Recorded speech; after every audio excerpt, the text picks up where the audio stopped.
Well, Iran has sentenced 3 people to death in continued unrest from anti-regime demonstrations. The latest sentences bringing the total to 17. And the latest 3 are accused of killing members of security forces. 4 of those convicted have been executed, and 2 others are now on death row after their sentences were upheld by the country's Supreme Court. It comes as dozens of Iranians gathered outside a prison near Tehran, where authorities are reportedly preparing to execute 2 of the prisoners there. Human rights defenders warning about those executions, prompting the protests where the 2 men are being held. Earlier, we spoke to I-24 News correspondent Pia Stekobak on all of this. Take a listen. We know that in total 4 people were already executed for their engagement in these protests, all of them young men. These last executions that we know about happened Saturday night. And we do know, as you mentioned, that in total there are 17 people on death row for their involvement in the protest as of now.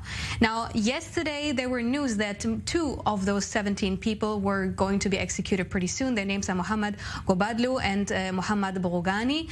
And they were transferred yesterday to solitary confinement. The Supreme Court had also confirmed their sentence, which gave a signal to the people that their sentence could, or the execution could happen any minute now. And this is what triggered those protests during the night. Dozens of Iranians, as you mentioned, came to their prison and protested there, showed their solidarity. Slogans were shouted just like, "There are thousands behind them, don't you dare killing them." Their families were also present, as they were saying that at least one of them had a medical condition, and they were just struck by the fear that the execution of their sons would happen any minute now. Now, there have also been demonstrations in other cities, not only in Tehran next to the prison.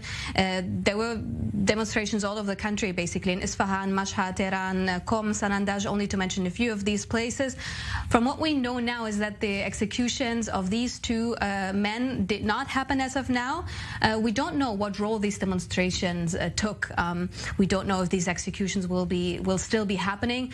But what we see from these pictures, from these videos from last night, is that the demonstrations did not come to an end yet. You know, we have to remember that they basically started in September. They started for women's rights. They started after Mahsa Amini died in police custody. But especially events like these show that the momentum has not been reached yet. Like, they're continuing, although we have been seeing less videos in recent weeks.